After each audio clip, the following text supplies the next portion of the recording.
Welcome everyone back to the CU Rec Center. It's time for Game 2 of the WWCHL tournament. Utah and Grand Canyon. Utah coming in as the number 2 seed, edging out Grand Canyon via their win percentage. Both teams had 7 wins in the regular season, but Utah had fewer losses. And so, we're ready for Game 2 between this. This one should be really good and tightly contested. Yeah, if you saw earlier today, Arizona State notched their first win of the tournament in a 4-0 rout of Colorado State. 45-5 in shots. It was Arizona State the entire time. We're hoping to have maybe a closer game here, and we'll see. This is a big game to get your spot in the final on Sunday morning, so we'll see who comes away with it. That was Jared Mueller. My name's Alex Roberts. Beside me also is Aiden Glockner. We're excited to bring you coverage of this matchup between Utah and Grand Canyon. And the Utes are ready to come out onto the ice. And I think one thing we want to talk about before the game starts is offensive firepower for Utah. I mean, are you kidding me? They have the number 1 scorer in Women's Division 1 in ACHA. They have the top player, period. It's astounding. And that player right there, folks, is Ava Kistner. Ava Kistner has been lights out in just 27 games this season, or 22 games this season, excuse me.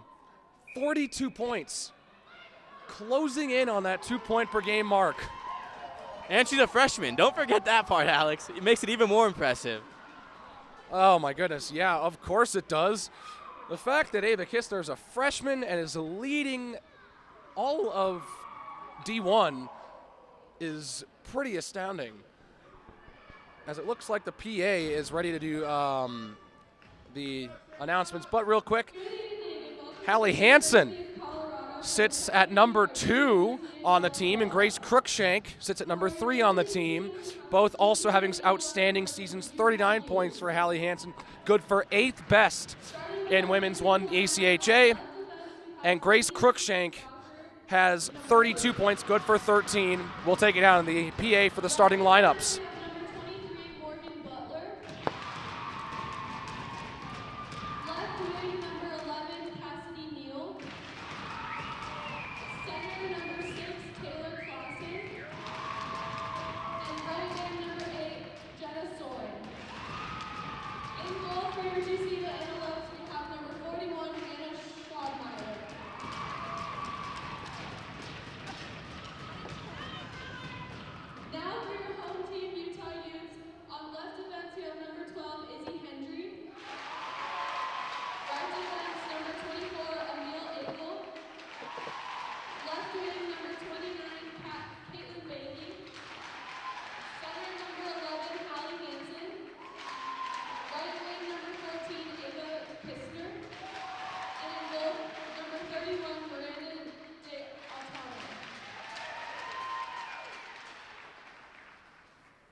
And as we're just about to start the first period between Utah and GCU, we've got the starting goaltenders. In net for Utah, we've got Miranda De Antuano. And for GCU, Hannah Schneidmiller. Both long names. I'm sure Alex will be having fun with that all night. But for Utah, she's 7-4-0, 232 goals allowed on average for a 904 overall save percentage, and she has 1 shutout. Hannah Schneidmiller, on the other hand, 5-8-1 for 3.54 goals on an average for a slightly less good 889 save percentage. But she does have 2 shutouts. It's going to be looking to be a pretty interesting goalie matchup tonight as I hand it off back to Alex. So yeah, here we go. Utah GCU underway. Game 2 of this WWCHL tournament has begun. So, as we mentioned before the game, Utah has their 3 top scorers all placed in the top 15 in terms of scoring in the Women's 1 division of the ACHA. Not to mention that they have a 4th player that was not on that graphic that we showed you before in pregame that is also in the top 20, Gracie Capps, number 4 for Utah. So this team knows how to score and knows how to score often. They also have Alexandra Bai, who is also placed in the top 10 in terms of all defensemen in terms of scoring. So this is some offensive firepower for Utah, and they're looking to have that play a big factor in this game. And so, closing in on a minute into this game already, it's Utah playing defense. Reese Gingrich centers in front, and a shot almost put home from Bella Combe. Chasing it down there, Ariana Harden. Harden chased it down, is able to get another stick on it. Picked up by GCU, and now loose for Utah. Harden sends it up for Cote. Trips and Bai will clear it out of the zone. It's Gartsky, sent it ahead, but now Yarrow picks it off. So here's the shot, no good there. Crookshank had that one get past her, and now it's poked away. Bai has to chase it down, but here they go. Arteaga, right on, and a save by De Antunano.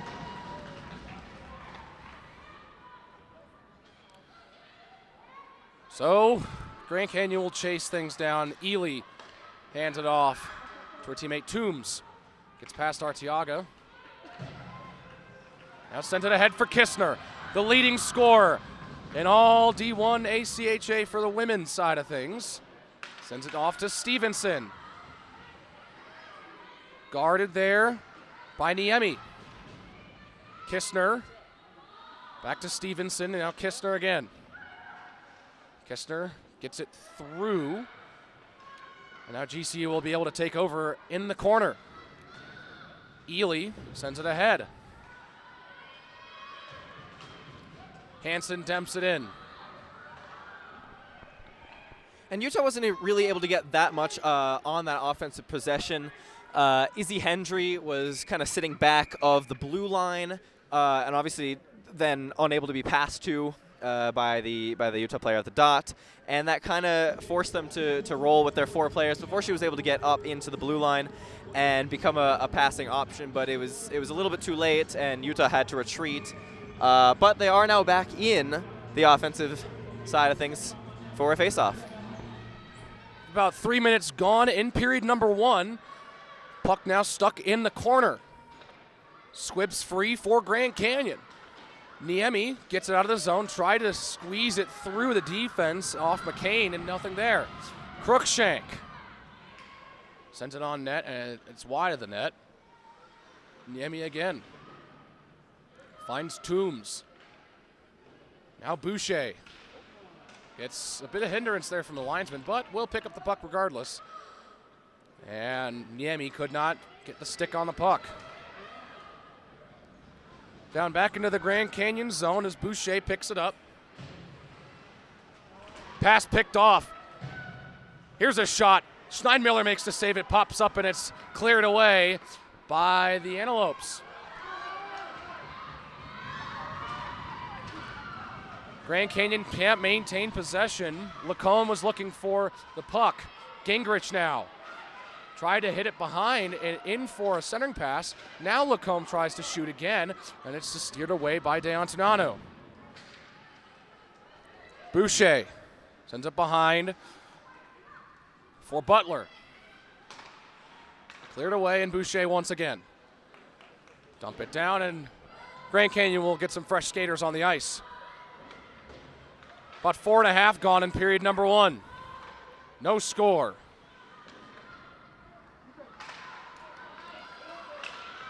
Utah will clear the zone. And Harden again. Up for Cote. Harden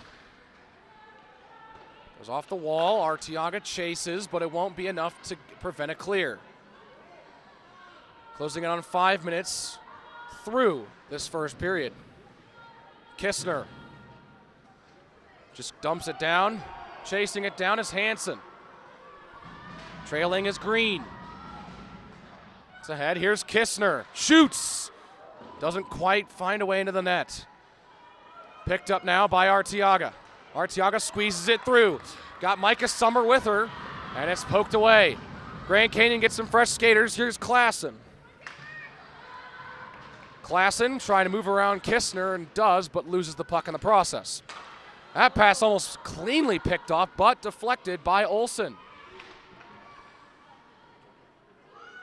So Alyssa Olsen and Taylor Klassen will provide some pressure for Grand Canyon. And it looks like this is going to be picked up by Toombs. Ahead for Olsen, lost it. The Grand Canyon picks it up once again. By in the boards with 2 Grand Canyon players.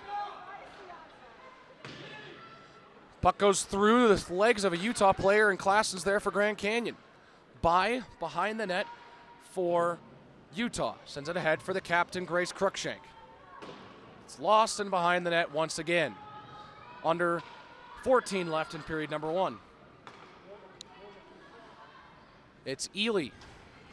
Up ahead for Richardson. Across, Gingrich. High over the net. Richardson again. Waits, loses the puck. Lifted ahead, and here come the Utes. Makes a nice move and can't quite make a way around Boucher. Lacombe off the boards. Will be able to clear it out. And Lacombe was going to keep possession. Lacombe has it wide. Gingrich chases it down and picks up the puck. That pass picked off. Here's Harris. Trying to get through the neutral zone. But Grand Canyon will force Utah to regroup. Pass up ahead off the walls. And now Boucher trying to get it up for Summer. Nothing there. Picked up again by Grand Canyon. Cote, Grand Canyon's leading scorer. Pass across. Summer can't quite get in there, but Cote scores! Grand Canyon breaks the ice. It's 1-0 Antelopes. And Cote, you said it, leading scorer, making that play happen there. Power move, pivots, finds a streaking Antelope in the slot, and then follows up the rebound to bury that one. And the Antelopes have a 1-0 lead here early in the first period, with their championship hopes surely alive here. Kistner off the draw. Takes a look. Kistner runs and pivots. Now the puck is loose. Oh, and it couldn't hit the stick of Hansen. About 8 minutes gone in period 1. Grand Canyon has the first goal of the game. Puck opens up. There's a long shot, and it gets knocked down, I think, off of a body in front of the net.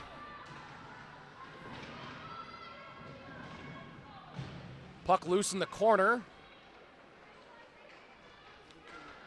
Puck in front. Still battling for it. Neither team can gain possession until now. Ariana Harden has it for Grand Canyon. Gets a little tripped up there from Hansen.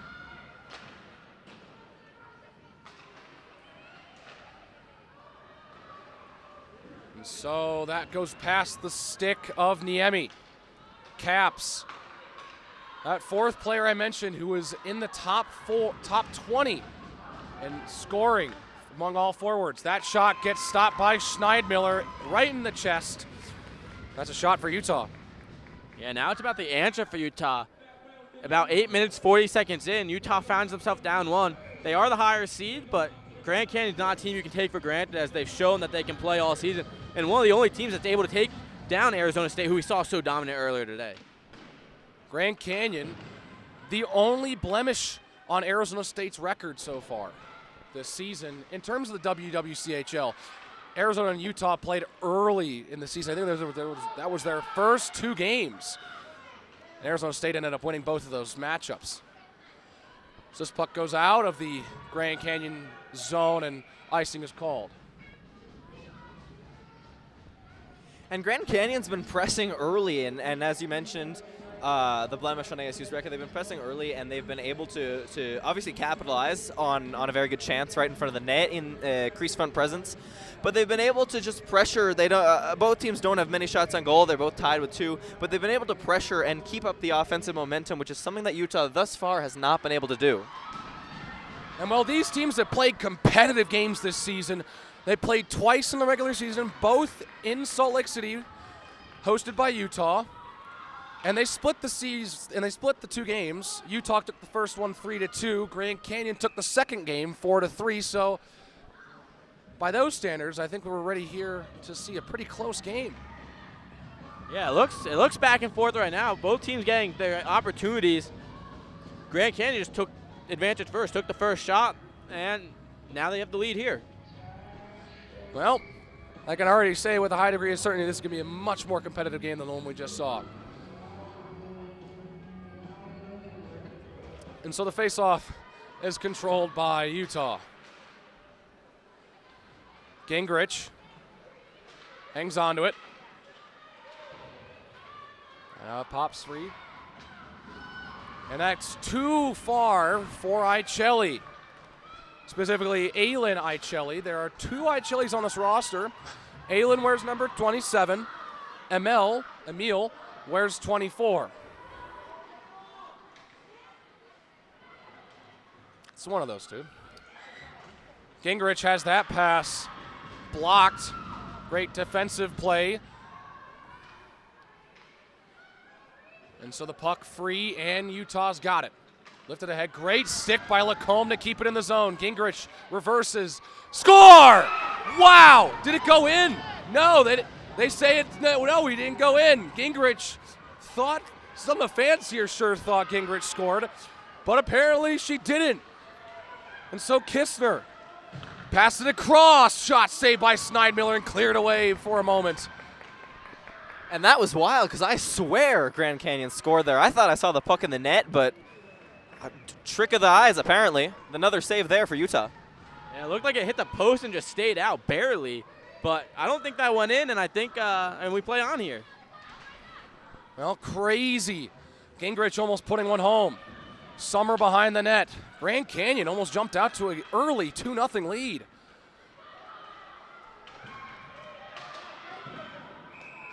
And there's going to be our first penalty of the game, as it looks like Cote draws the penalty. Yeah, body checking penalty there. And now Grand Canyon has a chance to extend the lead to 2 after they narrowly already did.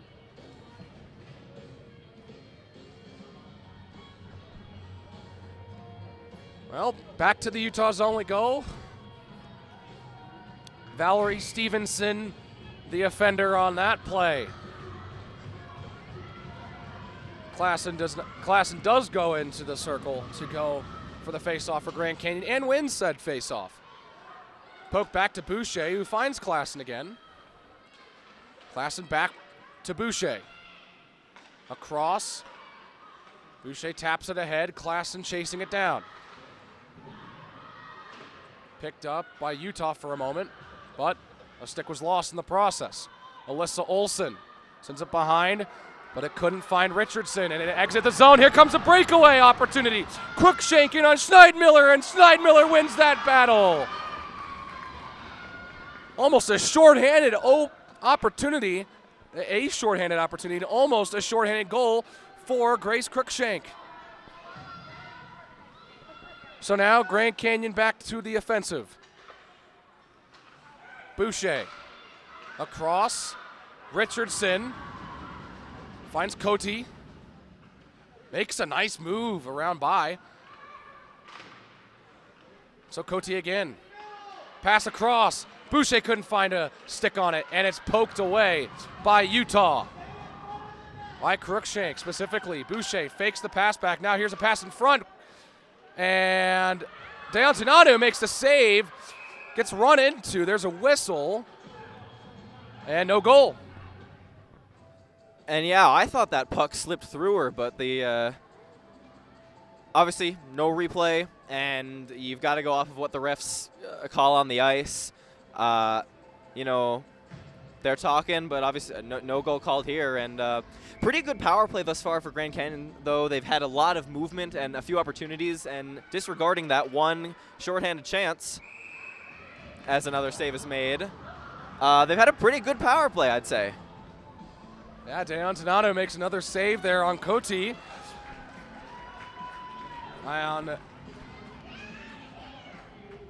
There's some clapping in the crowd, and it looks like we're going to have a 5-on-3. No?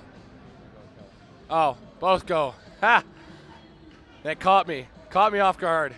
2 players in the box. We'll see if it's coinciding minors or if we're going to have some 4-on-3 for a minute.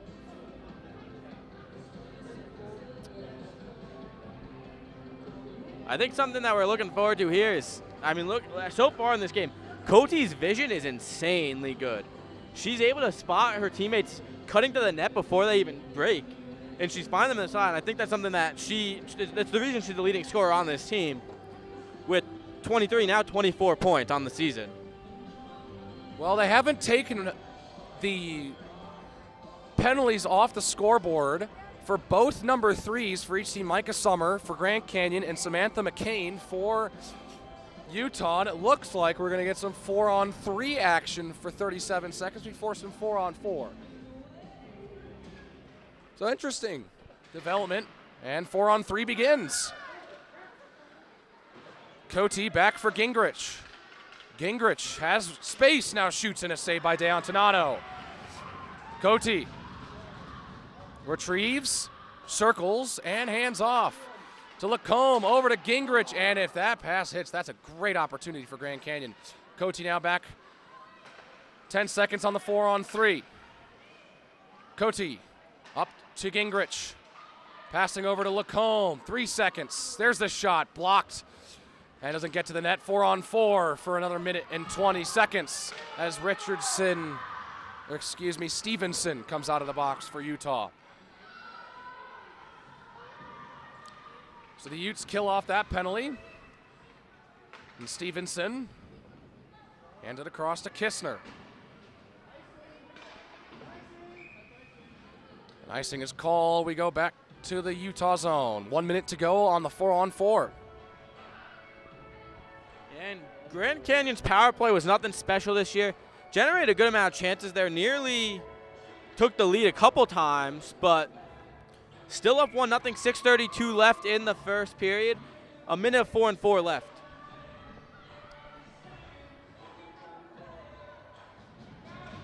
Face-off cleanly won by Grand Canyon. Won so cleanly that it exits the zone. Boucher sends it ahead. And now Klasnick goes off her stick. Sends it along. Richardson has it blocked. Sockered along for Klassen now. Dropped off for Boucher. Has that shot blocked by Stevenson. Klassen from behind the net. You see that Sorensen gets tripped up. Boucher picks up for Grand Canyon though. Pass over to Richardson. Shoots high. Glove down by Bai. Key defensive play by Alexandra Bai there. 15 seconds on the 4-on-4. Sends it around the boards, and Cruikshank has it and gets it out of the zone. 5 seconds remain, and We're ready to get back to 5-on-5 action. Utah maintains control and dumped in by Schott. Or Schutt. Henry trailing back, being pressured by Niemi. 5 minutes remain in period number 1. About 5 minutes left. Niemi can't quite keep it in the offensive zone, so Utah now heads to the offensive.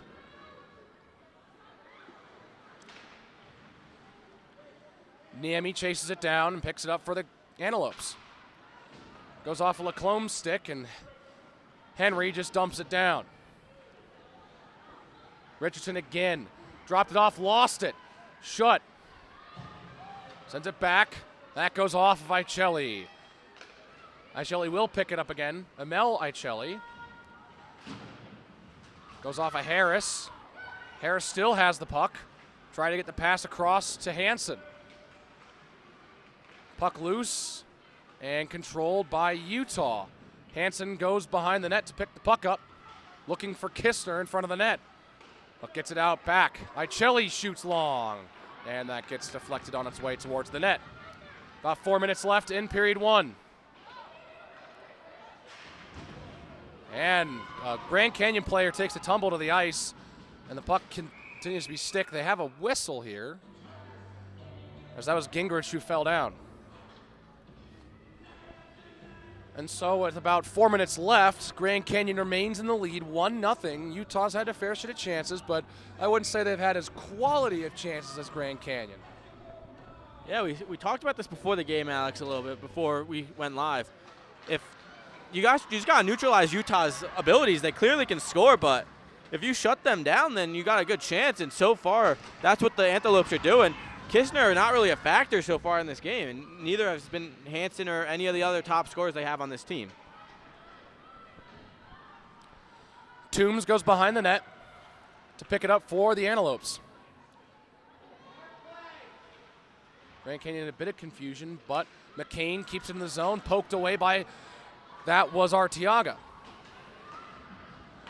Bai now moves in for Utah to try and get her forwards to get a chance. There's a shot, and deflected away by Schneidmiller. Pimentel around the back. Now Crookshank takes a tumble there. Sorensen now has it for the Antelopes. Sorensen taking their time, gets it knocked loose by Crookshank. There's a centering pass that gets picked off by Cote. Great defensive play from the forward. Under 3 minutes to go in period 1. Grand Canyon still leads 1-0. Pimentel passes it around. Now it's lifted ahead. Good stick there from Sorensen, but not enough to keep it out of the zone. Alyssa Olsen. Right on, deflected away by Denantinano. Kistner shoves it along. And Hansen maintains control. Hansen trying to move around Grand Canyon, nothing there. Butler plays good defense there. Stevenson at the point. Shoots, got it through Lacombe, but it's wide of the net. Under 2 minutes to go in period 1. That one's nudged along. And cleared now. Kistner dumps it down. Over-skated by Harden. And they'll be able to recover and pick it up. Picked off, here's a shot. Caps will score! Gracie Caps ties the game at 1.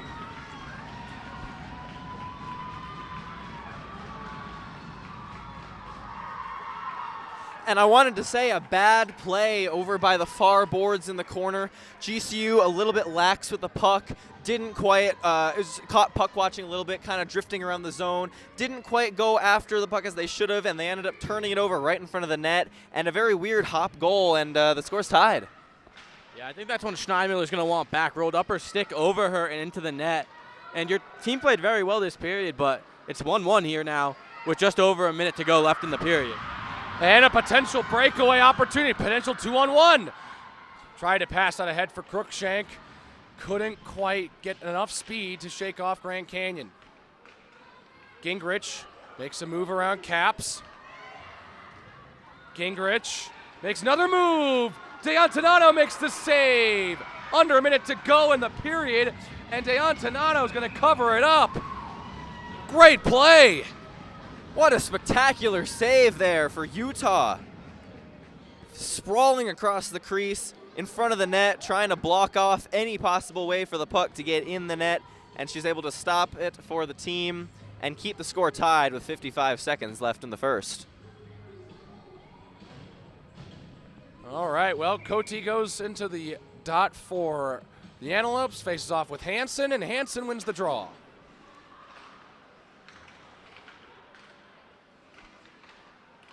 Cote finds Summer, who puts it on wide. 40 seconds left in the period. Hansen to chase it down with Summer. Bailey trying to get a pass across. Now there's a shot from Richardson, goes wide.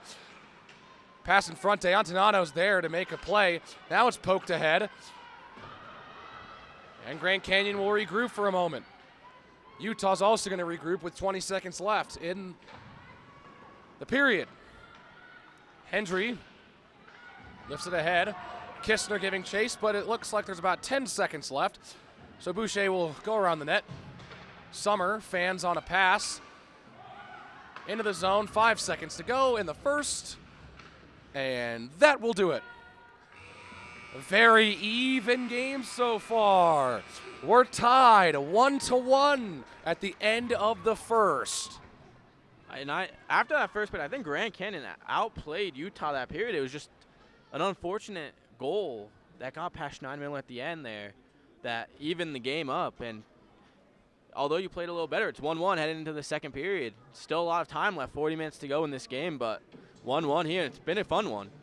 This has been a fun period, and personally, you look at some of the trends coming into the tournament. Grand Canyon running a four-game winless streak as they have a tie in there, 3 losses and 1 tie in their last 4. But Utah's coming in on an 8-game winning streak, and really, it doesn't seem like either team are really playing on some massive streak right now. Oh, definitely. They both feel a little bit lax, honestly, and Utah, especially, as you said, GCU kind of outplayed them that entire period. Score is tied based off of a nice goal and then kind of a fluke goal off of a bad turnover in the own defensive zone. And both teams need to come out in the second period and really just kind of play like they want, this win, like they want this this tournament win, this championship win.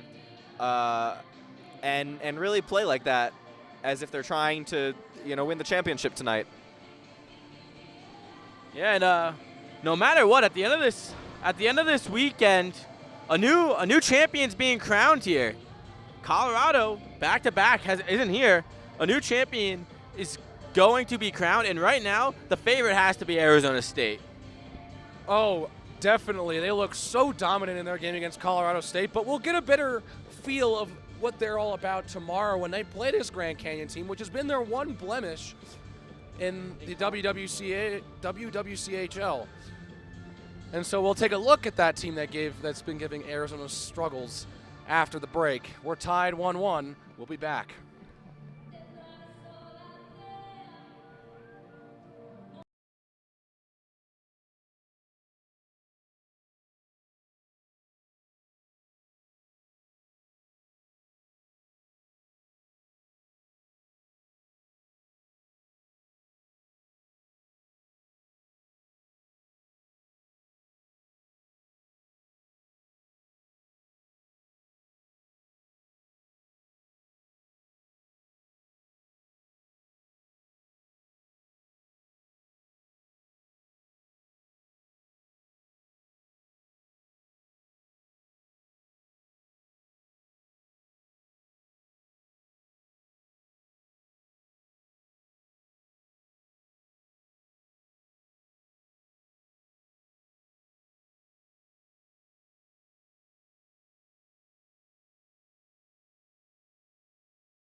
Hello, everyone. Welcome back to the CU Rec Center for period number 2 between the Utah Utes and the Grand Canyon Antelopes. Current score 1-1. We are tied.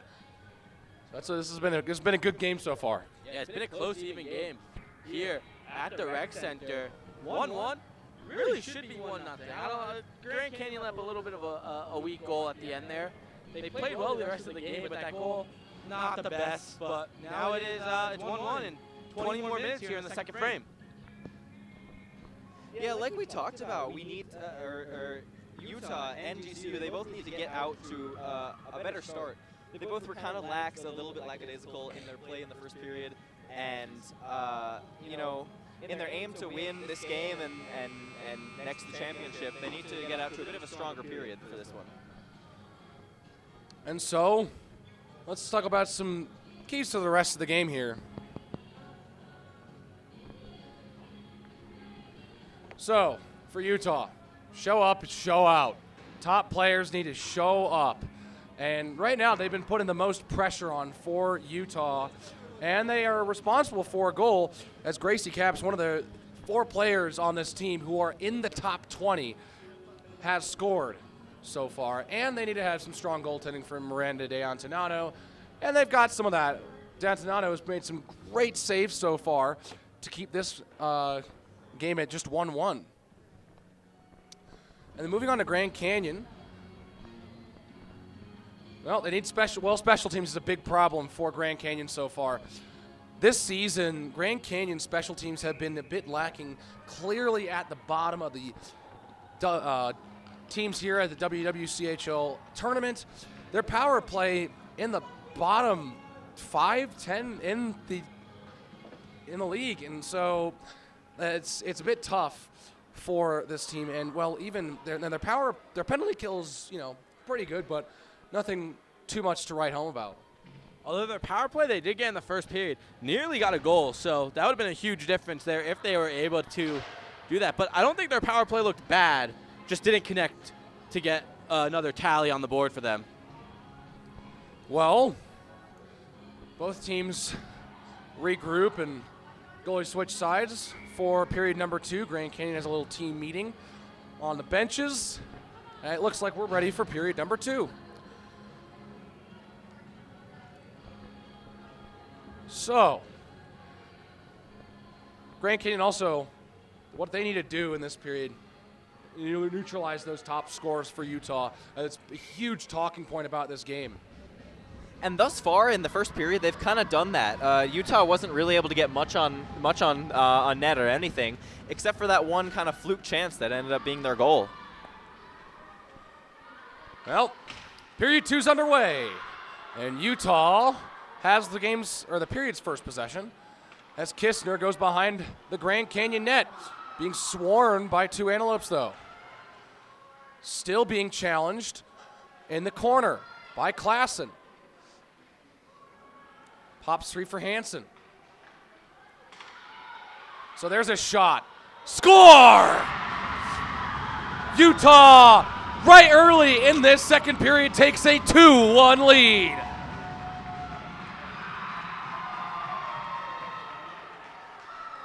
And that's the type of start that I was talking about that both teams need to look for, and Utah gets out to it early, 33 seconds into the period, and they make it a 2-1 game. And so it looks like Izzy Hendry is going to get credit for the goal, as that shot from the point was a pretty high one, but it arcs enough down to get past Schneidmiller and into the net. And it's 2-1 Utah, but here comes a breakaway. Summer wide of the net. Wow, Summer almost just had a great opportunity right off the draw. Arteaga in the corner. Sends it back. There's a shot from Green. Boucher has it go off Crookshank and right to the stick of Green.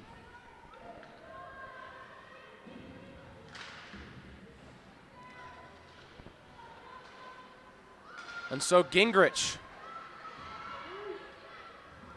moves in. There's a pass right on. De Antonano swarms that one up. And So early here in the second, Utah gets their first lead of the game. And nearly a quick response there from Grand Canyon right off the face-off. But can't quite get all of it on the shot, and Utah has the lead here. And now here comes another shot. That gets blocked by a stick, and it goes away from D'Antonato. A minute and a half into the second period, we already have a goal. Fight for it in the corner. There's a little bit of scrum there. Pop free. There's just a shot thrown on by Gartsky. Gartsky chasing it down. Harden also giving chase. But Bailey keeps it in. There's a whistle, and it looks like that's offsides. So we'll go to the Grand Canyon side of center ice for a face-off. And it looks like Hansen's going to go in there for Utah and Reese Gingrich in for Grand Canyon. Draw is controlled finally by the Antelopes, and here comes Bell Lacombe to just shoot it wide of the net. A little over 2 minutes gone now.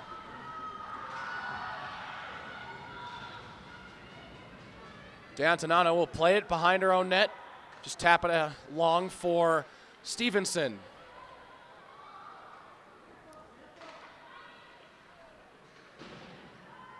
Thrown off the boards, and Kistner can't control it. Richardson drops it off. There's a shot just wide of the net. Bell Lacombe with that one. Utah takes control and gains possession. Dumped in by Hendry, the goal scorer for Utah. And that will squeeze through Sorensen to give chase, but will be beat out. McClassen picks it up for the Grand Canyon Antelopes. Grand Canyon sends it back. Here's a shot blocked by Cruikshank.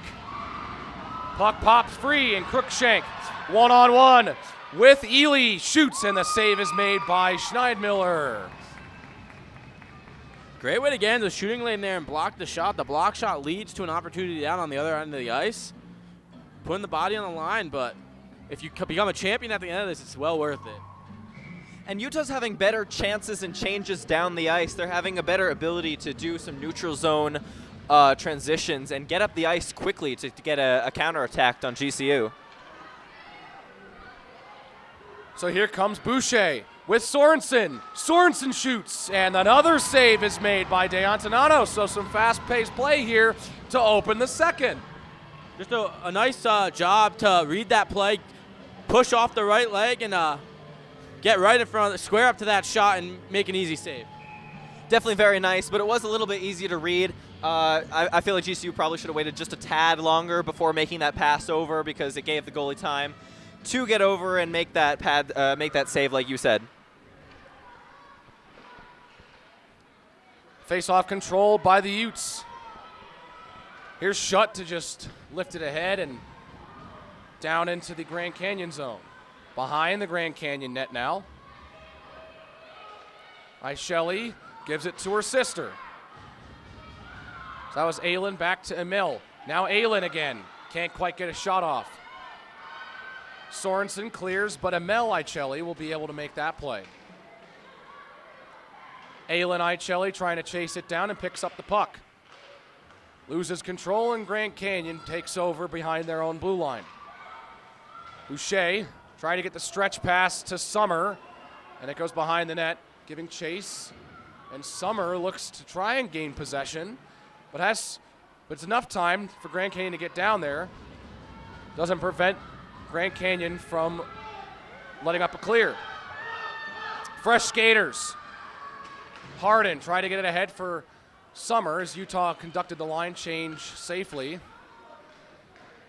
It's now Hansen around for Hendry. Loose puck. And now here go the Utes. Moving along with it, here's Kistner who shoots. Score! A howitzer from Ava Kistner, the top scorer in Women's Division I. What a shot! Well, that's the reason she's up there at the top of the leaderboards. What an absolute wrister. Beat Steinmiller right up below the blocker. What a shot. And now some breathing room here for the Utes, up 2 with 15-12 left in the second period. 2 early goals from Izzy Hendry and Ava Kistner. And so the Utes take a 3-1 lead. 3 unanswered goals for Utah as they look to punch their ticket into the championship game.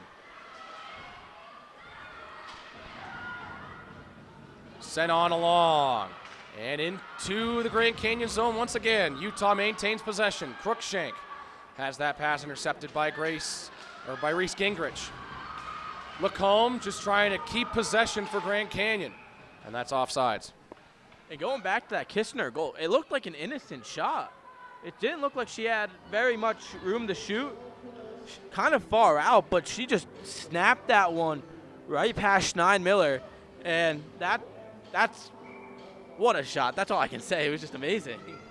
A beautiful shot from Ava Kistner. We've seen some pretty nice goals from the top scorers in the WWCHL so far tonight. The top players are showing out here at the WWCHL tournament. Kistner again just scored. And now that Grand Canyon takes over. Lacombe couldn't quite get to the puck. Now it has the puck. It's in. Some of the people in the crowd wanted a penalty. There was none called. And the Grand Canyon crowd here has been very vocal tonight, Alex. Yeah, they have, but they're here to support their girls as they're looking to punch their own ticket to the WWCHL championship game. Bailey in the corner for Utah. It's poked ahead and now lifted along by Niemi, who clears it down. Sorensen and pick it up for the Antelopes. Sorensen makes one move and loses control. Bailey to try and find a teammate, and that was intended for Harris. Couldn't find her though. About 6.5 minutes gone here in the second. McCain was off the wall. So there's a fight for it now. And it hits the linesman and pops free. So Arteaga gives it to Summer.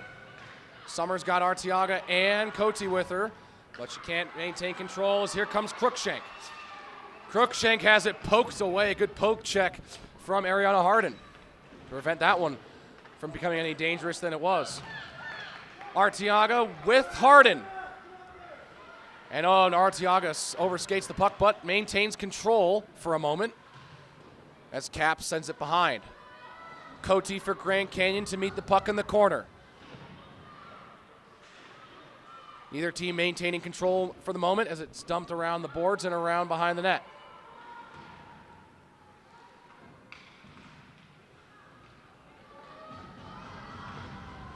Hardin picks it up.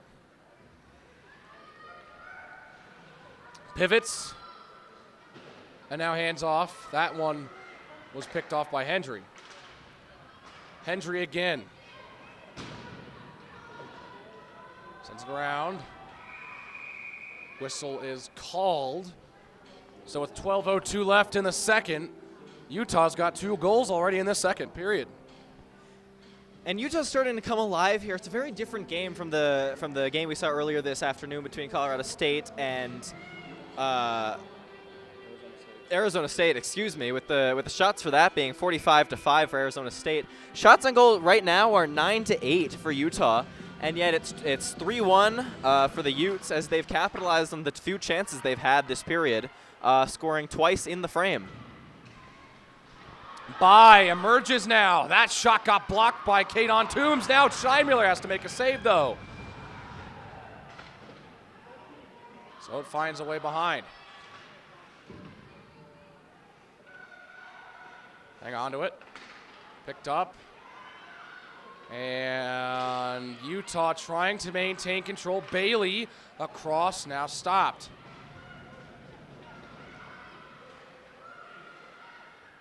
Hansen in the corner, trying to nudge it through to a teammate. Kistner trying to do the same. But Gingrich is able to make a nice play, and that goes into the netting.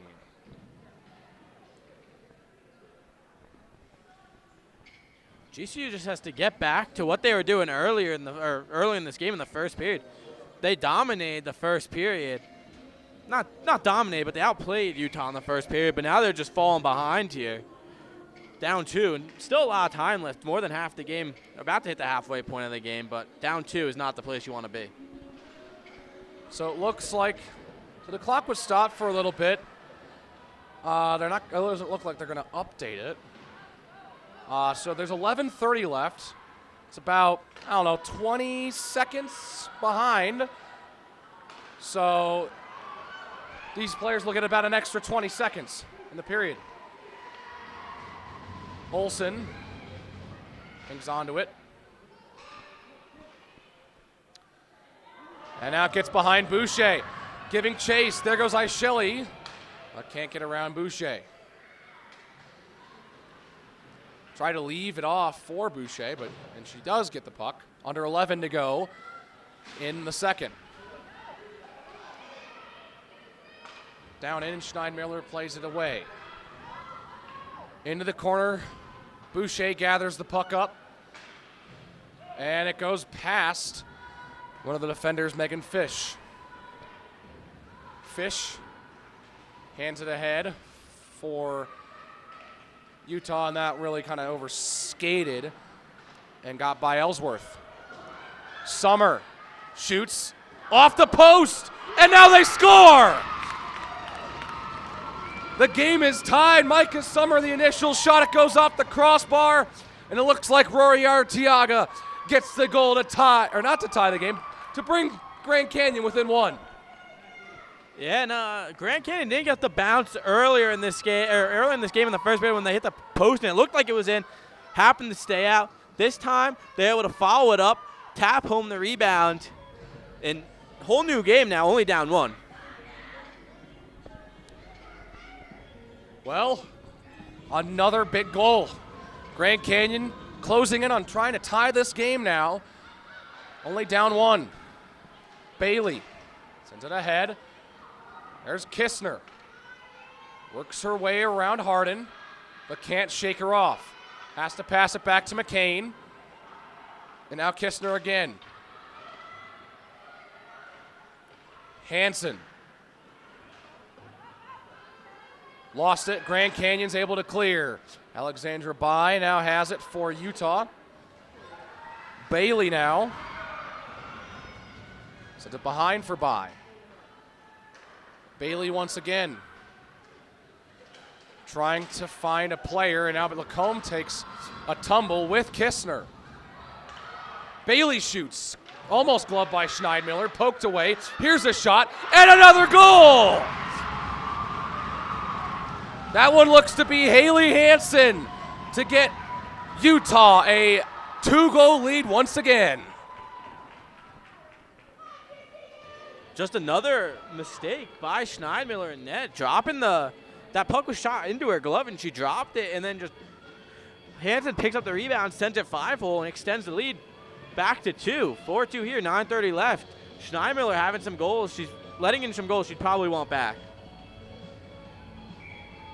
So Utah, after GCU gets that big goal to cut the lead to 1, Utah goes right back up 2.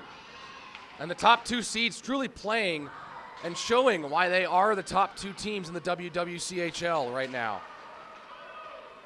Stevenson has it blocked, and here comes a potential breakaway for Elaine Richardson.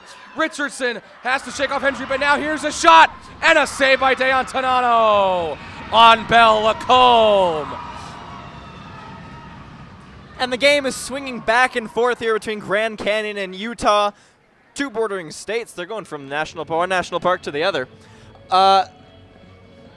Swinging back and forth, 200-foot game across the ice. Goal scored on one end, goal scored on the other, and massive, massive double save on the other end. So the score remains 4-2.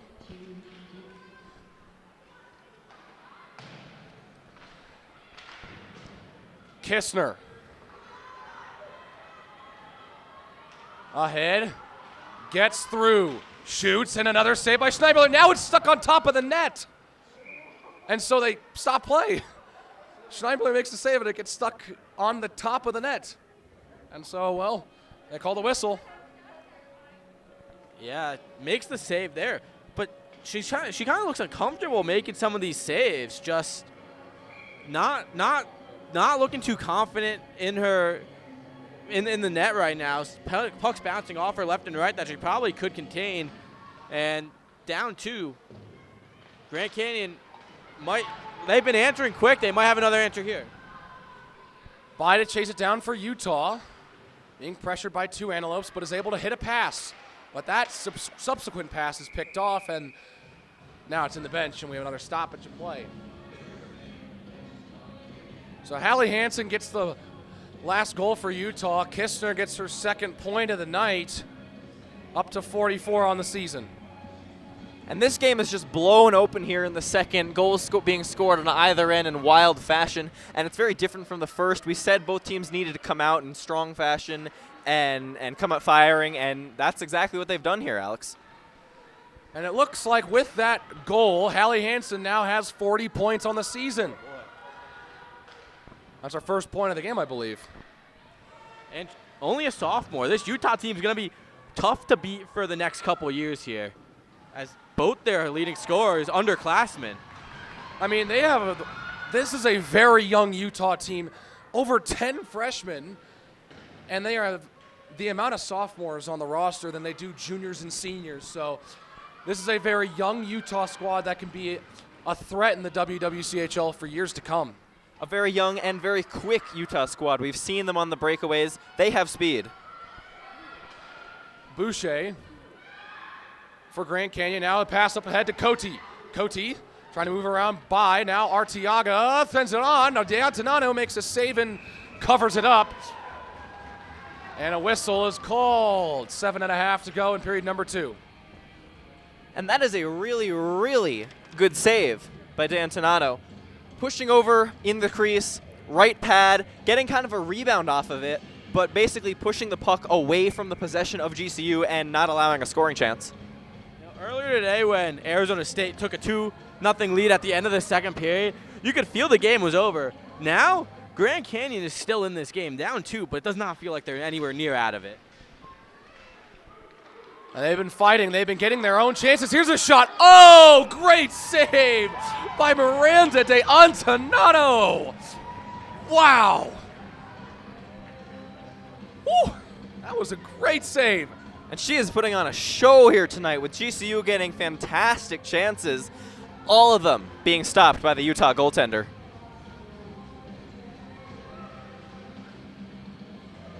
And so Lacombe off the face-off. That one is in the net. Wow. Chance after chance, and Grand Canyon is back within 1. It looks like Belle Lacombe is going to get the goal. Yeah, well, just said, it doesn't feel like they're out of it. Now they're only down 1. Another goal here in the second frame, an exciting one, and just another unlucky bounce there off the post, it looked like. And I think in a desperation movement, knocking the puck into their own net is the Utah squad. And now Grand Canyon right back in this in a 1-goal game. Now let's see if Utah answers again. A scoring frenzy in this second period. And Bailey drops it off. Hansen shoots again, and that one's sticked away by Schneidmiller. So Utah's got 3 in the period. Grand Canyon's got 2. We've got 5 total in this period so far, and there's still 7 minutes left. Henry shoots, blocked by Gingrich. Hendry again. That one doesn't get to Schneidmiller either. Blocked on the way by Gingrich and Kistner. Hansen to give chase, now just throws it ahead for Hendry. Bailey trying to maintain control, but now it's picked up by Toombs. And Niemi trying to retrieve it. Kistner. Back. And now Kistner again, perfect pass. Kistner trying to get that pass ahead to Caps, but it was blocked and tipped on the way. Sorensen sends it along, and now by pirouettes and throws it along for Ellsworth. Caps. Gracie Caps up ahead for Crookshank. Caps again. Crookshank again. Back to By. Hot. By fires, and that's a save. Or it gets blocked on the way to the net. And cleared out of the zone now. Niemi tracks it down, and here comes Sorensen. One-on-one. Sorensen goes high over the net. Boucher will retrieve this pass, and Grand Canyon will regroup and retool as they get some fresh skaters on the ice. Summer along for Klassen. Klassen sends it behind. There's a shot. Stick to pad stop from DeAntonano. And that's a better stop than it looks. She had to flash out that left pad really, really quick to get that save, and she was able to do so. Under 5 minutes to go in the second period. 4-3 Utah. Icelli. Nothing there, and there's a whistle. That last sequence there, Utah almost scored, but that would have been very disputable, as there was definitely a hand pass on the play that was missed. Obviously, nothing you can do about it after the puck's in the net, but that could have been deflating for the Grand Canyon squad, as a goal that shouldn't even happen nearly did. Luckily, it stayed out. No controversy here, and we play on. Bailey taps it along, taps it to Hansen, and now cleared out. Stevenson from behind the net. 4.5 to go in period 2. Hansen again. Bailey looking there, but it's picked up by Gartsky. Gingrich squeezes around one player, but can't the second. And so Hendry just dumps it down. Bailey to retrieve it for Utah. And the puck is loose and nudged along by Richardson. Niemi gives it to Klassen. Klassen just throws it on the glove save by DeAntonano. Grand Canyon still in this game. They've looked good. They've responded well after letting up that fourth goal. Put up a third. Now they're pushing for a fourth, and they had a couple chances here already. Oh, definitely. Both teams are flying right now, and 3:51 left in the second, and then the whole third. This game is wide open for anyone to take. And so Grand Canyon looking to try and get that equalizer. But Utah gets the clear. Klassen for Grand Canyon. Sends it around the boards. And it's picked up by Amel Escheli. Here comes a fast Crookshank, and Toombs is just able to get it away. But Crookshank keeps it in the zone, and Toombs once again across the red line and now across the blue line. Looking for a pass, finds Sorensen, throws it on, it's wide of the net. Niemi on trying to find a centering pass. Toombs lost the puck. Crookshank now takes control and will throw it down and head to the bench. Fresh skaters for Utah. Under 3 to go in period number 2, 4-3 Utah, and a 5-goal second period so far.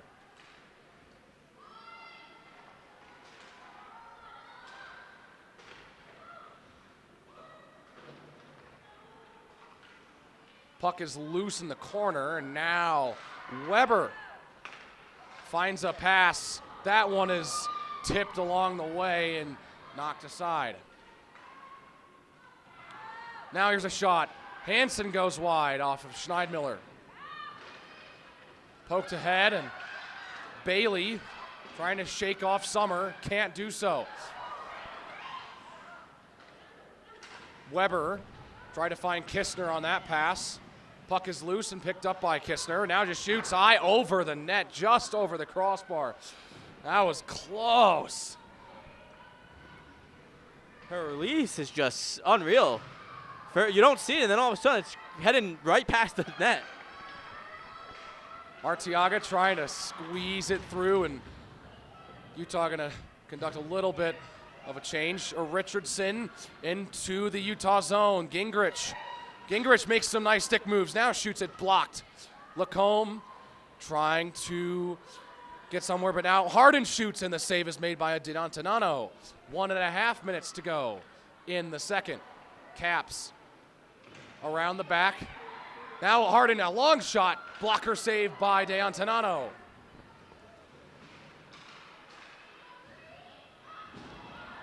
It exits the zone, and Harden makes some nice stick handling, makes a Utah player lose a stick, and now Richardson for Grand Canyon has it. Richardson across the blue line. Lost control in the swarm of Utes that was. Minute to go in period number 2. Gingrich just leaves it for Harden, who shoots wide. And now Niemi. Grand Canyon with some good offensive zone time in the tail end of this second period, but now that might change. A big chase for the puck. And both players go tumbling to the ice, and it looks like we're going to have a penalty in the last minute. Going to take a look to see who it is against, because it seems like both players were holding. Yeah, I'm not sure who this call is going against. It looked like they were both kind of tangled up. It was called for interference, so I assume it's going to be against Grand Canyon as they were in their own end. They're defending, but it looked like they were both tangled up there. And it is. Utah gets a power play opportunity with 31 seconds left in the second period while being up 4-3 here late.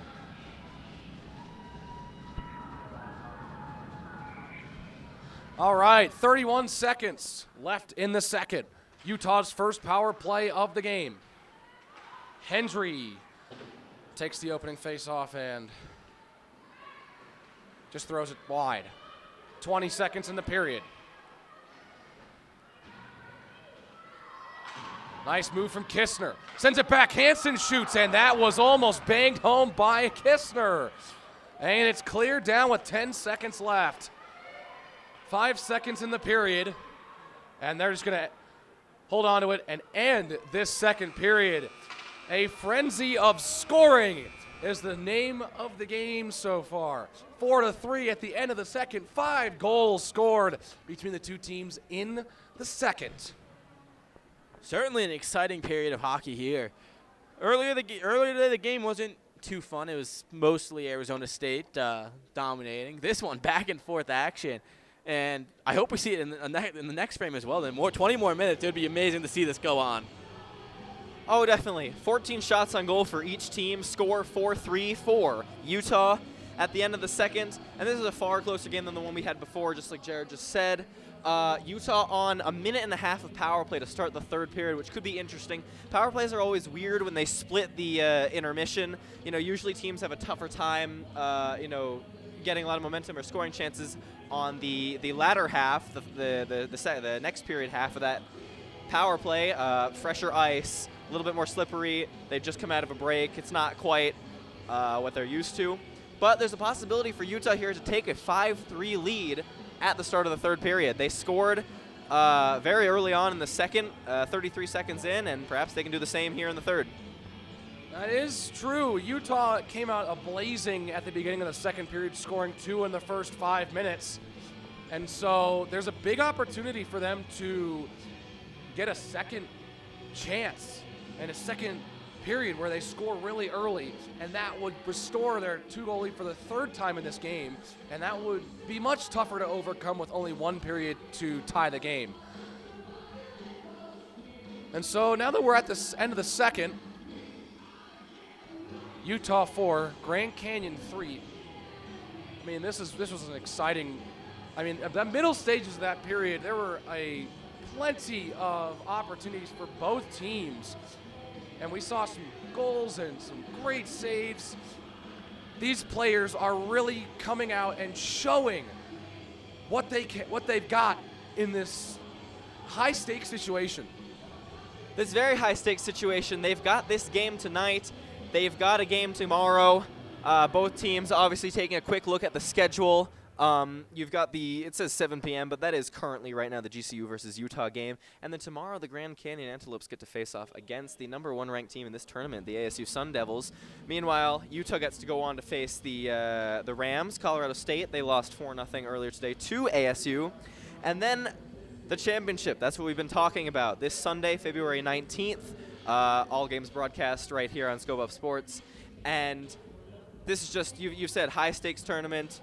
Both teams, all 4 teams want to win. We mentioned earlier last game how the 2-time defending champions, Colorado Buffaloes, are not in this tournament, so we will have a new reigning champion, and all 4 of these teams want to be that reigning champion.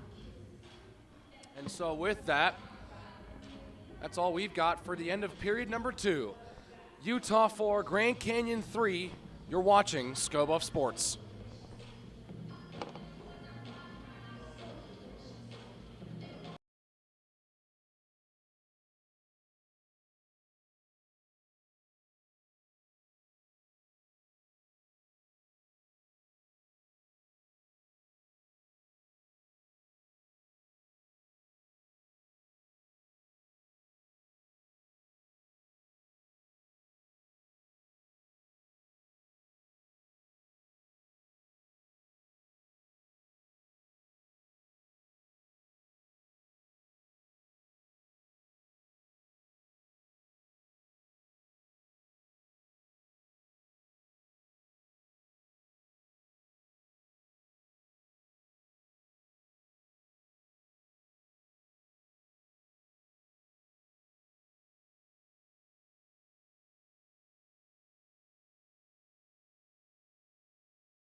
Saturday.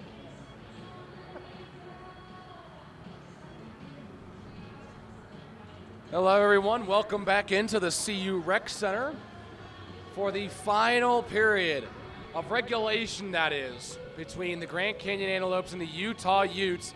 Your current score, Utah 4, Grand Canyon 3. Now, this has been a fantastic game, let me tell you that. 5 goals in the second period, and man, if we see something like that again in the third, who knows what'll happen.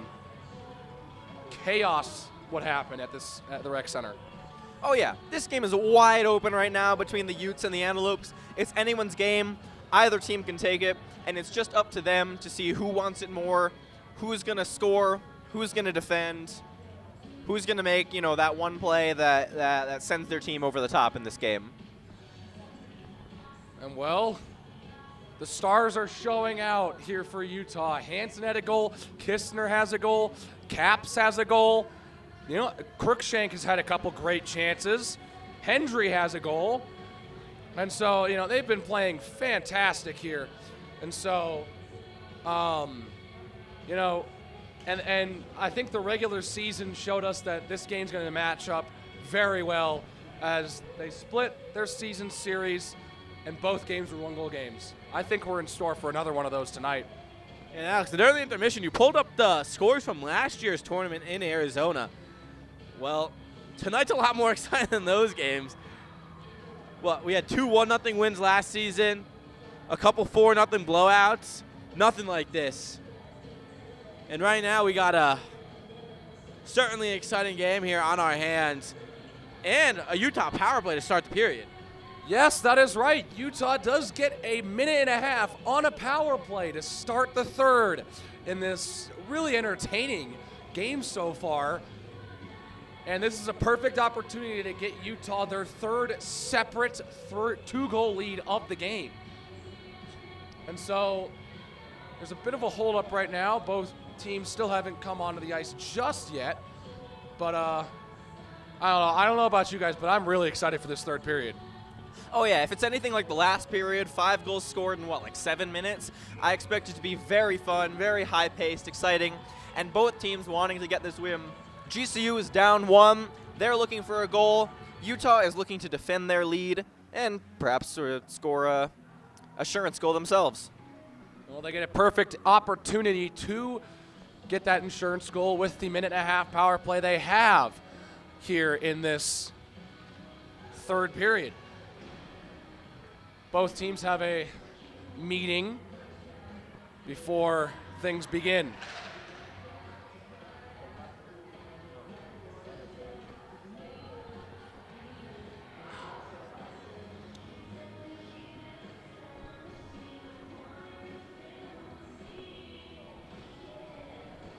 Will Utah's star players pull away in this game?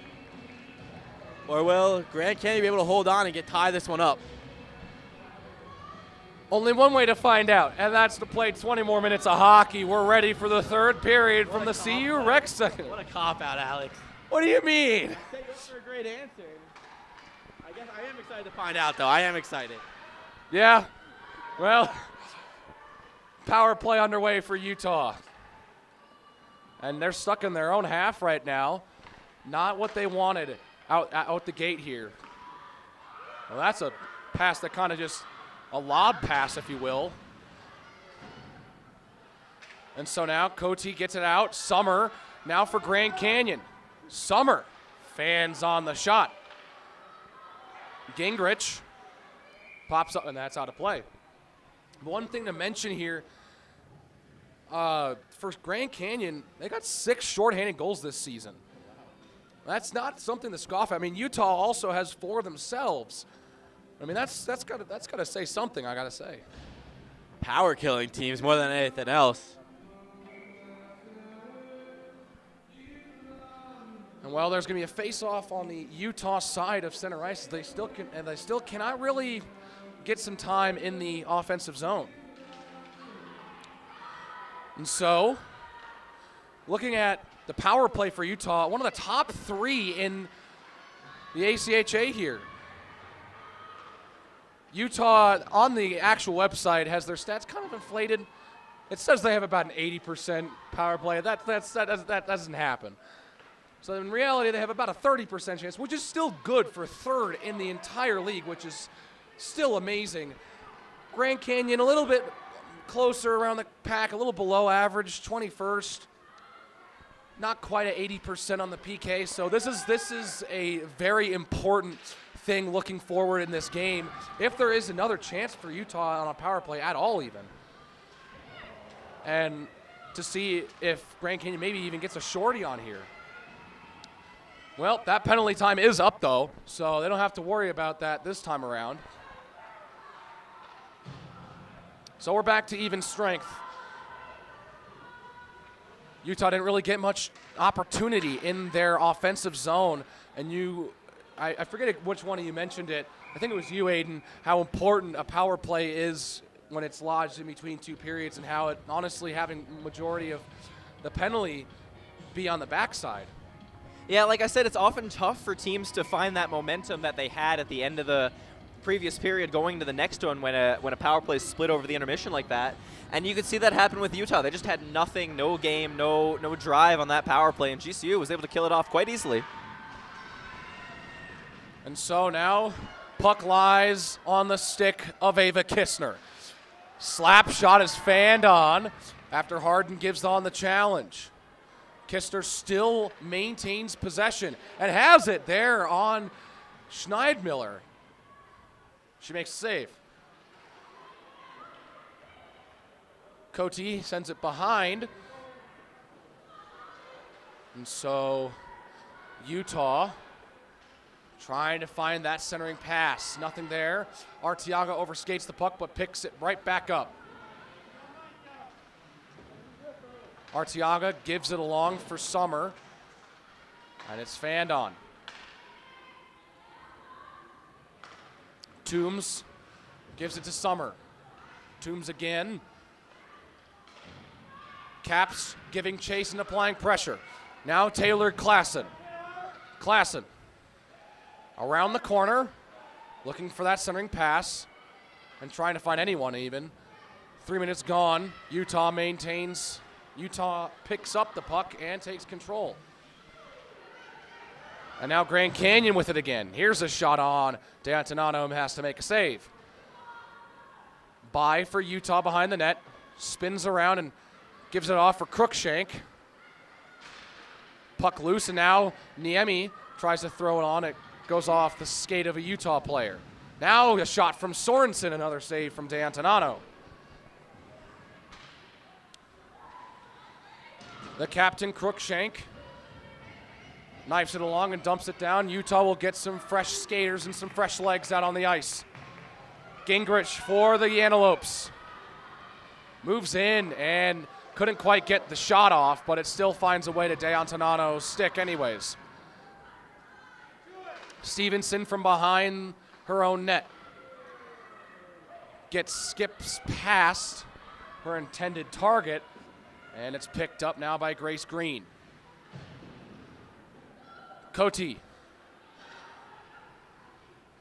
Now for Grand Canyon.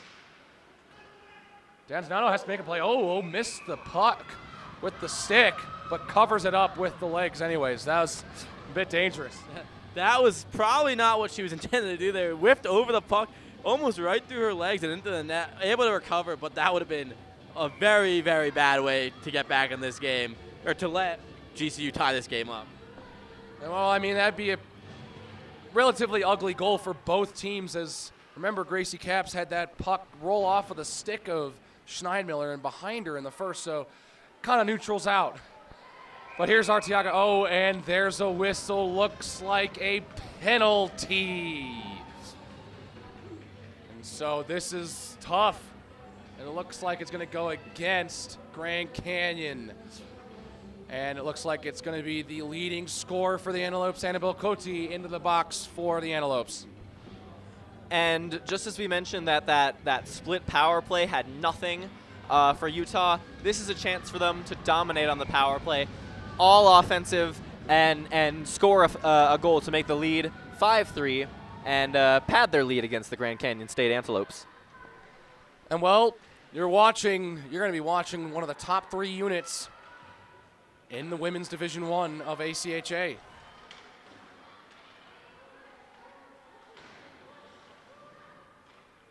So Kistner sends it back for Hendry.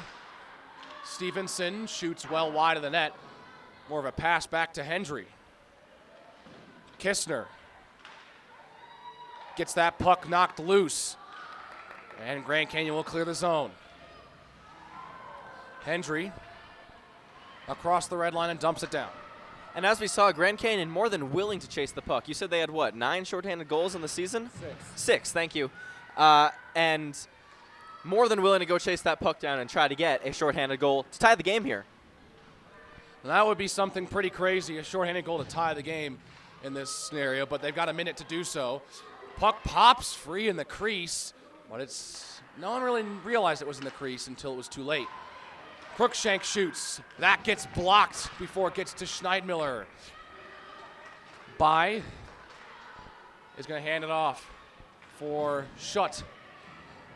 So Schutt goes back to Bai. 40 seconds on the power play. Schutt makes a move. Schutt right on. Gloved aside by Schneidmiller. Harden. Battle in the corner. Scrimmage. And they just kind of stagnate and stand still for a moment. 15 seconds left on the power play. Centering pass doesn't quite hit the stick of Crookshank. Bai from the point. Gives it to Caps. 5 seconds. Misses the stick of Crookshank, and that's going to do it. Grand Canyon kills off the penalty. Huge penalty kill for the Antelopes as they try to tie this game up. And now here comes Lacombe. Reinforcements trailing behind. Lacombe just tries to shoot, can't find a way to place that puck in between the 2 defenders she was faced against. Closing on 7 minutes gone in the third. Sent back. And so here's Olsen from behind the net trying maybe the wraparound. Doesn't work out. Caps will clear. Utah conducts a change. Jenna Sorensen shoots wide. Goes behind the net. D'Antonano losing her bearings a little bit. But her skaters are there to provide that sort of time to get those bearings back. Ely trying to find Sorensen, but Kistner is there to pick it up for the Utes. Now for Utah, it's Weber, excuse me. Summer trying to hit a pass to Ely, but Weber's there to pick it up after it was cleared out of the zone. Summer trying to keep it in neutral ice, but now Cote has it. Fresh out of the box. Cote's got Summer. Cote trying to get it up to Summer as she was starting to lose control of that. One was thrown on the net. A little over 8 minutes gone in period number 3. 4-3 Utah. That was off of Kistner. Kistner has that shot blocked by Toombs, but picks it up again. Another shot in a glove save by Schneidmiller. 8.5 gone in period number 3. No scoring so far. So it seems like both teams a bit more neutral, not as flashy as we saw in the second. And, there's 11 minutes left, 11 and a half minutes left, and that's going to happen. Utah's going to start shutting down here soon, trying to hold onto their lead, while Grand Canyon's going to try to become a little bit more aggressive, a little bit more risk-takey, and you're going to see that less flashy style of play appear here in the final half of the third. Gingrich trips, and that's going to be a penalty. So Grand Canyon to the power play, a huge opportunity to tie this game up. Yeah, you just said a huge opportunity here. Down 1, power play here. Although, power play not the best, 9.3%, but now would be the best time as ever to turn it around. Not the best, but as you said, after killing that Utah penalty against one of the best power play units in the ACHA Women's D1 division, this would be a massive, massive goal here for Grand Canyon. Here's Cote, waits, shoots, and gloved by Deon Tanano with that massive screen in front of the net. So yeah, Grand Canyon has 9 power play goals, but they've drawn a lot of penalties, but they have not been able to capitalize on very many. And so they're trying to get that opportunity, and really would be a huge goal, and they need a successful power play in the biggest moments right here with 11:09 to go in the third. Draw one, Lacombe shoots, and it gets blocked before it gets to Deon Tanano. A great opportunity for Grand Canyon to try and catch Deon Tanano off guard. Cote from behind the net as Utah tries to apply some pressure. Cote again. Sends it ahead for Arteaga, goes off her stick. And behind. Keep in mind here that Utah's penalty kill is at 87.5%. That is 11 out of 31 for Utah. A pretty good penalty kill, and 40 seconds in, that's showing up here as Grand Canyon has not really had a chance beside that opening draw face-off. So here's Gingrich trying to re-engage into the Utah zone as Grand Canyon conducts a line change. It gets poked away from her. But now there's a bit of a battle here at neutral ice, and Grand Canyon is going to grab control again. Boucher across her own blue line, and now across the Utah blue line. Drops it off. Richardson gets Boucher again. Harden. 45 seconds left on the power play. Boucher. 10 minutes to go in the period. There's a shot. They score! It's tipped in! Taylor Klassen. A huge goal to tie the game with about 10 minutes left in the third. Wow. Wow. Power play has not been great this season, but it comes through at the best time. And patient there on that power play. They weren't firing shots at the net. They worked it around the top, found an open lane, got a deflection in front, and now we got a tie game just under 10 minutes left in the third period. A great tip by Taylor Klassen, which I bet you guys may recognize that game, because the game that we did here between the Buffaloes and the Antelopes, Klassen was the one who scored that goal in the last minute and a half after CU tied the game right there in the last 2 minutes. So Klassen with another huge goal. And so Grand Canyon's got some momentum. Olsen moves in. Here's a loose puck. And that was thrown on by Sorensen. Deon Tanano slips. And so the power play. So yeah, Ariana Harding gets the assist on that goal with the initial shot. Klassen got that tip. And so a huge power play goal for Grand Canyon.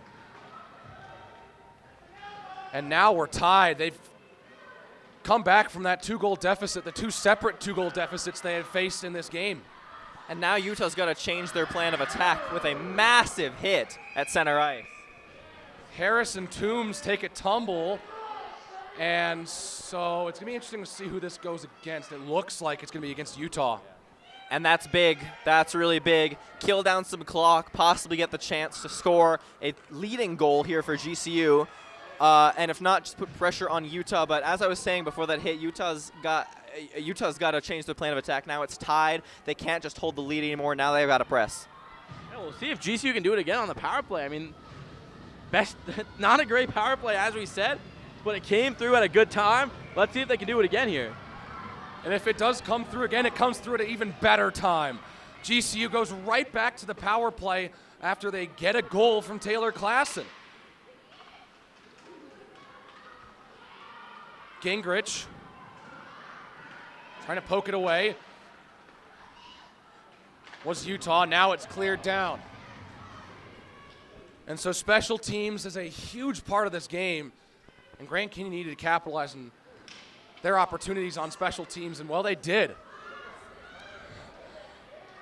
Arteaga just kind of throws it away, and it's turned aside by Deon Tanano.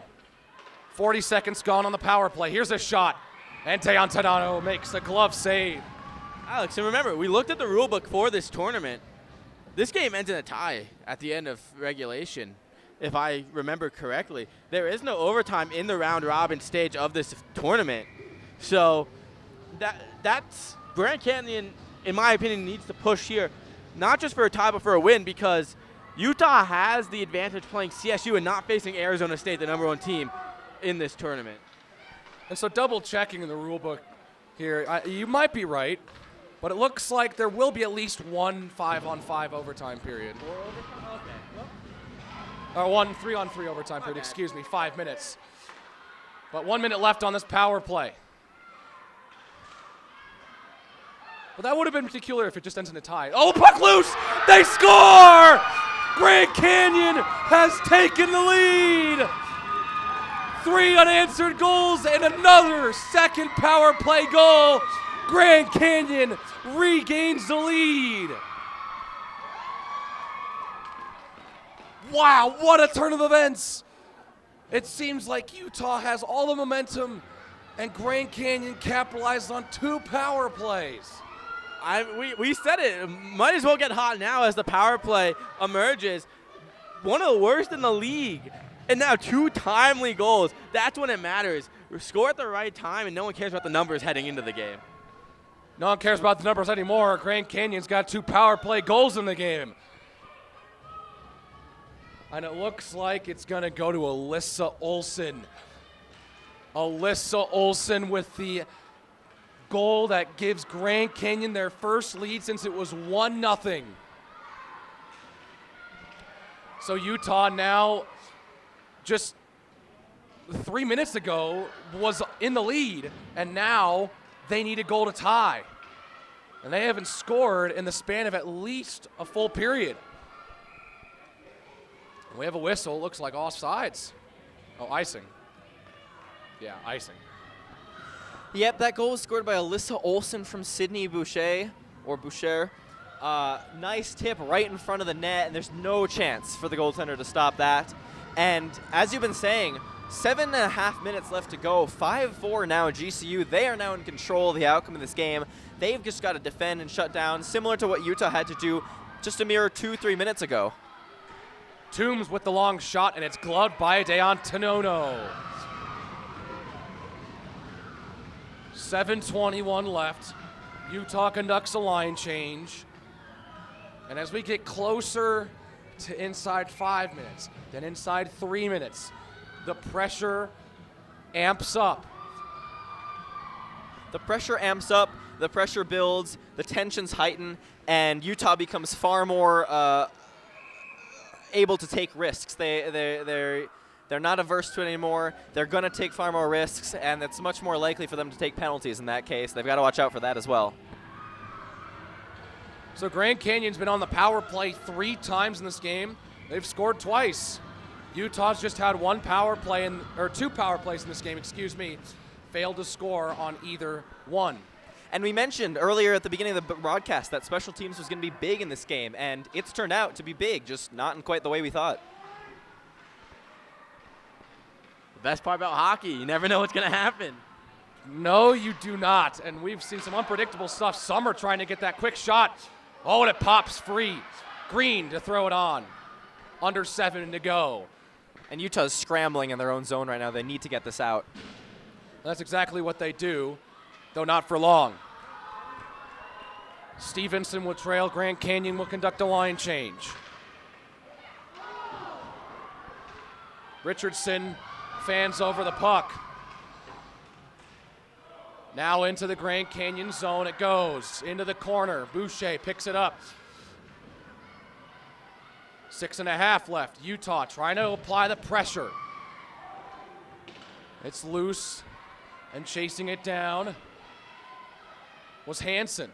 But Green will be able to make the play. Here's Kistner. Back. There's a shot, and blocked.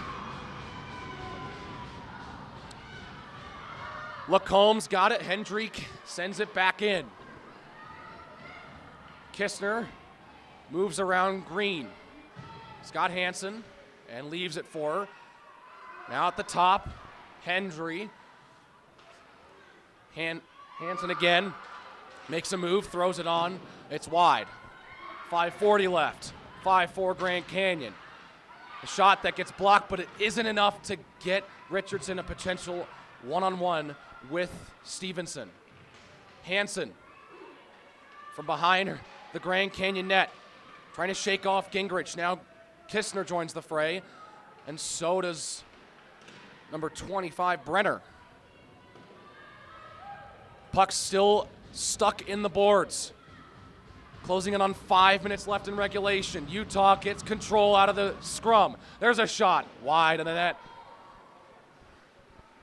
And so the final 5 minutes in regulation. Utah needs one to tie.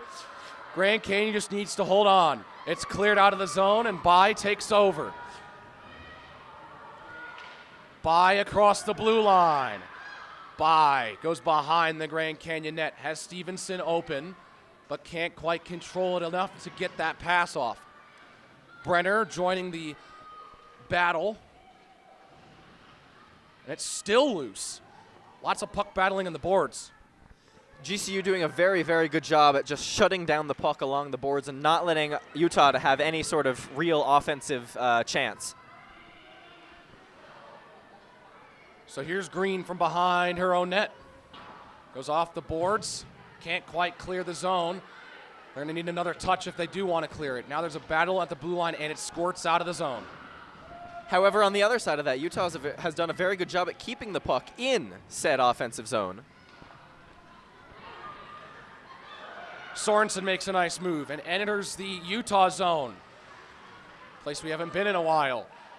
Toombs shoots. Blocked. Oh, and it goes just wide. Deantonano barely able to make that save. Under 4 to go in the game. Crookshank is able to hit the pass. Now it's picked off. Here comes Arteaga. Shoots high over the net. Gets blocked by Deantonano. Now Niemi just kind of throws it on, and it's sticked away. 3.5 left. Ely just keeps it down there, and it goes just wide. Man, that was a weird bounce that must have taken to. That looked way closer to the net than it really should have. And Utah not really playing with the intensity and focus that they kind of need in order to tie up this game with 3 minutes left.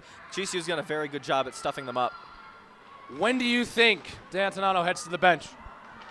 Probably about minute and a half. Yeah, I was about to say minute and a half is when I would think so. Well, keep an eye out for that, because we're getting close to that territory where Deantonano will head to the bench to get that extra attacker.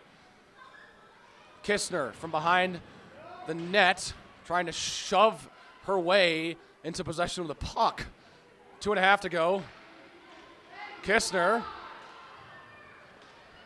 just trying to keep him down. Richardson behind for Summer. So Stevenson, as we close 2 minutes in regulation. Kistner trying to get it away from Boucher. Now maintains control and is able to get it away from Gingrich as she checks her down. Kistner just gets it into the zone. Here's Gingrich along the boards, passes Stevenson. Can't get by. Puck is loose. So by. There's a pass. No, Gingrich can't get the shot off. Boucher keeps it in the zone. Gets blocked. And so cleared out. Minute and a half here. Deantonano looking like she might be trailing to the bench. But will not, because Grand Canyon has possession. Caps sends it back around the boards. Closing in on a minute left. Utah needs to clear the zone. Utah needs to clear and get possession now. And they do get it into the zone. 1 minute left in regulation. Can Utah tie, or will Grand Canyon pull off a huge win? Deantonano's going to the bench. They're getting that extra attacker. Puck loose, and it looks like there's a penalty. Oh, my goodness. It's on Utah, I think. That's killer for Utah. Finally able to get the extra attacker, but now heading to the bench and a face-off in your own end with less than a minute left in the game. And so the captain, Grace Crookshank, is the one who's going to take that penalty. Grand Canyon will end the game with a power play. With the power play, Utah is forced to send their goaltender back to the net as they take their own timeout. That's pretty smart, honestly. You need to figure out what you want to do. Draw some sort of play out. They've got the face-off here, right? They're trying to draw a play here in which they win the puck, get possession, pull the goaltender, and go on an odd man rush. Yeah, the unfortunate thing is now, no matter what, you won't have the advantage. It's going to be 5-on-5 once you get your goalie out of the net. So any advantage they could have had in this final 44 seconds, gone with the penalty. And so there's just 45 seconds for Grand Canyon to hold on and for Utah to try and, just get anything.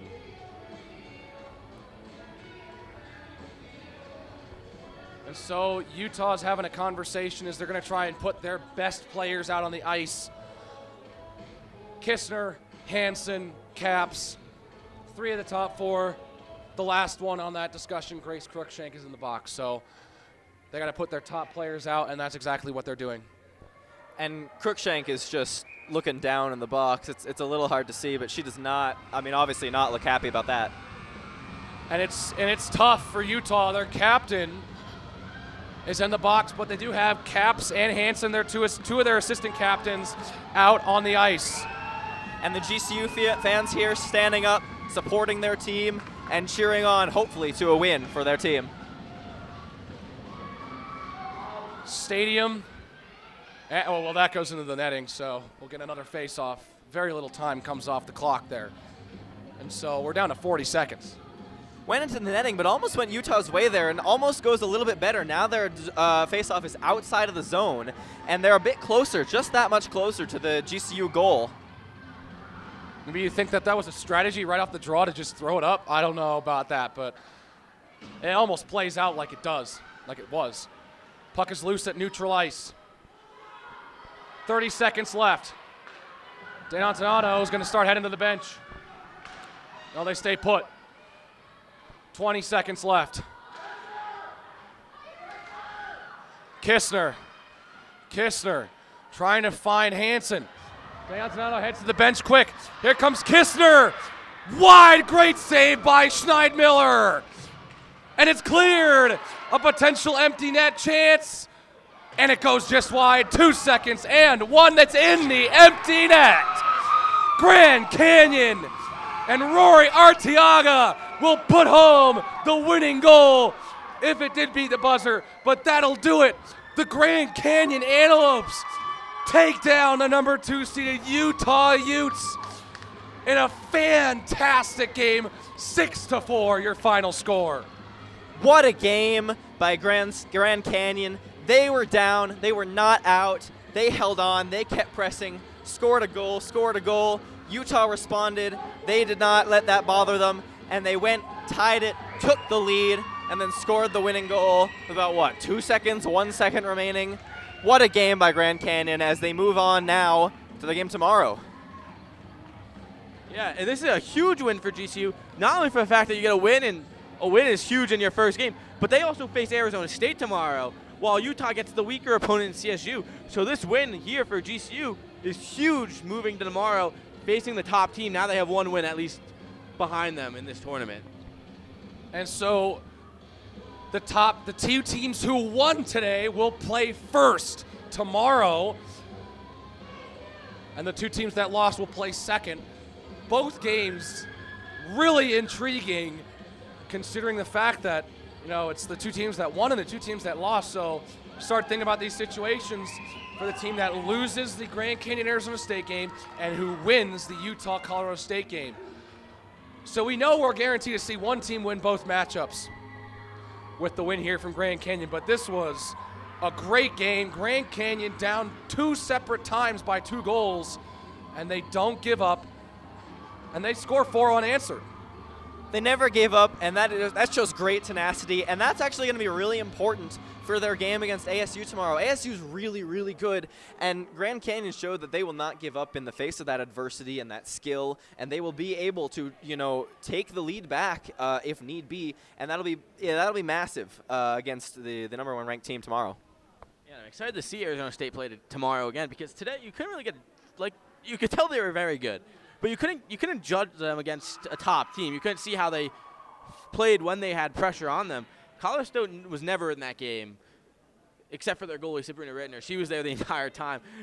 41 saves. But now we'll see Arizona State face the team that's given them the most trouble all season, and we'll see exactly what happens tomorrow. And, I'm excited for that morning game. Well, early game. 3:30, not morning. Well, I think we're all just really excited now with this win. The tournament has been flipped upside down and just turned on its head. So let's go ahead and take a look at what we've got for tomorrow. So, as you just saw, Grand Canyon beats Utah 6-4. Tomorrow, the first game, Grand Canyon, Arizona State at 3:30. The second game, Colorado State and Utah at 7. And after that game, we'll know who will meet for Sunday's WWCHL championship game. And so right now, the winner of GCU and ASU will make their bid and punch their ticket to the WWCHL championship game by the fact that they won both their games. But the loser will have to hope that they'll be able to also make their way in as well. So we're very intrigued to see what the results are for tomorrow. Exactly. A lot of, point swings here. They matter. It's going to be a lot of depending on another team, like you said, to get you in, which makes it all that more dramatic than, had just the best teams won. Alex, when we looked at the rule book for this tournament, was it goal differential the first thing if 3 teams ended up with 1 win? Or if that is a good question. If 2 teams, because 2 teams will most likely will definitely end with 1 win. It's unless we get 2 ties tomorrow, which would be insanity. That would be, the odds of that happening are very slim. But is it goal differential? Because if so, that empty net goal at the end could be a huge factor looking forward at the finals of this event. So it looks like it's goals against before goals differential is how they determine the tiebreaker. So, I mean, we saw a lot of tiebreakers last year. Every team won 1 game.